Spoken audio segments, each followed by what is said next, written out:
એક હેર ટેબ્લેટને લેવાની છે અને એને ફોતરા કાઢી અને આવી રીતે પલાળી દેવાની છે. રાત્રે સૂવા ટાઈમે થોડું અમથું 3-4 ચમચી પાણીમાં પલાળીને રાખી દેવાની. સવારે ઉઠો એટલે ગરણીમાં આવી રીતે ગાળી લેવાની છે. ગાળી અને પછી તમે બાથરૂમમાં નાહવા જાઓ એટલે પેલો પોતારો કોઈ પણ શેમ્પૂનો આપી દેવાનો છે. આપણે સહજનો લીધું છે.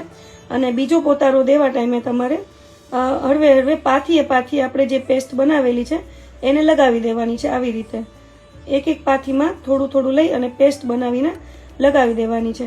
અને 2 મિનિટ આ લગાવીને એમને બાથરૂમમાં તમારે બેઠું રહેવાનું છે પોષણ માટે. અને તે પછી તમારે એને સાદા પાણીથી ધોઈ લેવાનું છે. આ શેમ્પૂ ટેબ્લેટ છે, શેમ્પૂ અંદર મિક્સ જ આવે છે.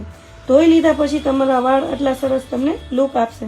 જે ખાસ કરીને ડેન્ડ્રફ હશે તો પણ નીકળશે અને વાળ તમારા રૂખા સુખા ડ્રાય રહેતા હશે તો પણ સિલ્કી થશે અને ઉતરતા હશે તો પણ એમાં ફરક દેખાડશે. 3 થી 4 યુઝમાં ઘણો સરસ ફરક તમને દેખાડે છે.